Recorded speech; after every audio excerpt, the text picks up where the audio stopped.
So I don't even have like a clever intro for this video. I'm just completely shocked this morning that the LA Clippers didn't even make it to the Western Conference Finals and that they lost a 3-1 lead to the Denver Nuggets. I don't have anything clever for the little cold intro.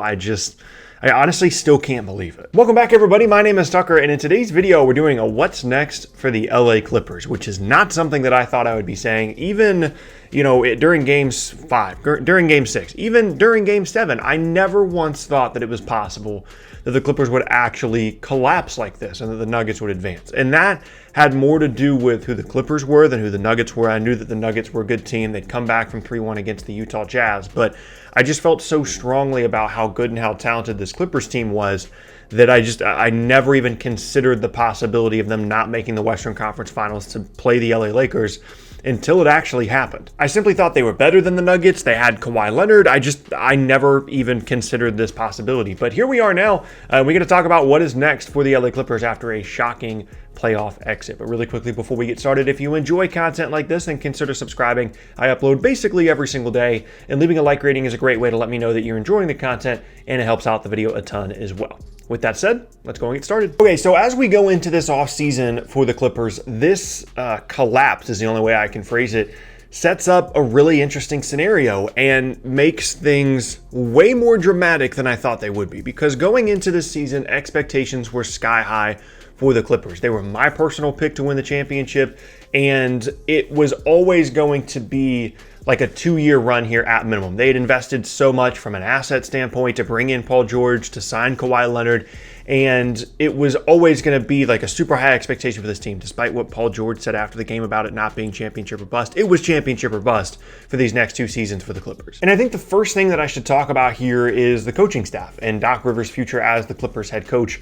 And I know that there are going to be a lot of people today that are going to be saying that Doc Rivers should be fired because there's actually a long list of moments in his career in which teams that he was coaching lost 3-1 or 3-2 series leads. But I find it really difficult to believe that the Clippers would actually move on from Doc Rivers as head coach because I'm not really sure who you would find that would be better as a head coach for this team. I think that him being there as a head coach had at least a little bit to do with why Kawhi Leonard wanted to be in LA. And it's still Doc Rivers. And yeah, he's not perfect as a coach by any means. And certainly maybe from a game-to-game adjustment standpoint, there could be things that he does a lot better. But I'm not ready to go there. Would I be shocked if they fired him? No, but I'm not ready to go all the way there and say that they're going to get rid of Doc Rivers. Now, in terms of this roster, the Clippers have a lot of things going on here over the next 2 off seasons.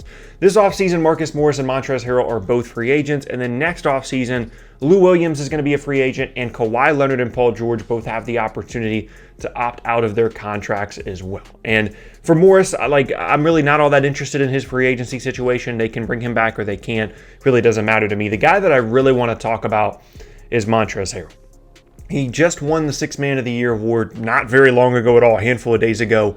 And just didn't have a very good postseason at all. And especially in this Nuggets series, they were a lot better without Montrezl Harrell on the floor. And I understand the things that he provides great energy, one of the better bench players in the league, can really score the ball inside. But outside of that, especially in a postseason series, how much is Montrezl Harrell really giving you? I think that's a question you really have to ask because his inability to defend at all, and obviously Jokic was incredible all series long, but how little he gave them on the defensive end of the floor was honestly shocking. And when you really think about, how he looked in this postseason and his value to the Clippers or any other team, is this still a guy that's really going to get paid a large number this offseason? I think we all just kind of assumed that he would, especially after winning the 6th Man of the Year award. But I think it's definitely called into question here. Is Montrezl Harrell really that valuable of a player when you're considering the limited impact that he has on the defensive end? Yes, he can score for you, but is it just a product of a ton of ball screens with Lou Williams, and is it really not as impactful as you would hope it would be for a guy that presumably was about to get paid? And so, I honestly start to think, would it make more sense for the Clippers to just let Montrezl Harrell walk or maybe try and do some kind of sign and trade? Because if you're playing against a team like the Nuggets, is he really going to help you all that much with his defensive issues? Or against, someone like the Lakers that have Anthony Davis? I don't know. I really don't know if that is a smart decision for them to bring him back. Now, obviously, there aren't really many options for improvement for this roster, so you don't really want to just be letting players like that walk because he is a good player. He can at least be in the rotation. But I think that speaks to a more general question as we talk about Harrell and then Lou Williams being a free agent next offseason, is the one thing that the Clippers had going against them pretty much the entire season was they couldn't figure out who to play at the end of games. They couldn't figure out if it should be like their best overall players like Kawhi Leonard, Paul George, and then Lou Williams, and then Montrezl Harrell and maybe Pat Beverly or whoever. They could never figure out who the other three guys should be outside of Kawhi Leonard and Paul George. Should they be playing Zubac for the defense? Should they be playing Lou Williams and Montrezl Harrell to just go all out offensively? Should Marcus Morris be out there? Should Landry Shamet be out there? Should it be Patrick Beverly? They really could never figure that out. And that came to fruition in the postseason because they just couldn't defend with the large amount of the lineups they had on the floor. Which transitions us into the other issue with this roster currently, and that's that they really only have one good defensive big, and it's Zubac, and he had a lot of issues staying out of foul trouble in this series against the Nuggets, so he really couldn't be on the floor a ton to play against Jokic. And those are the two things that this team needs to figure out most this offseason, is who is their best five-man unit to close games with, and can they bring in another defensive-minded big at the five just to have another option there if Zubac does get into foul trouble. And the problem with that is, how do they go about fixing those problems? Because, yeah, they could try and trade Harrell. They could try and trade Lou Williams. Maybe trade Zubac or whatever. Do whatever you can with this roster. But their assets are really limited. They obviously don't have the draft picks. They don't really have young players. They could try and convince someone to take Shamet in exchange for, a wing that maybe works better at the end of games. They can try and bring in someone on the mid-level exception.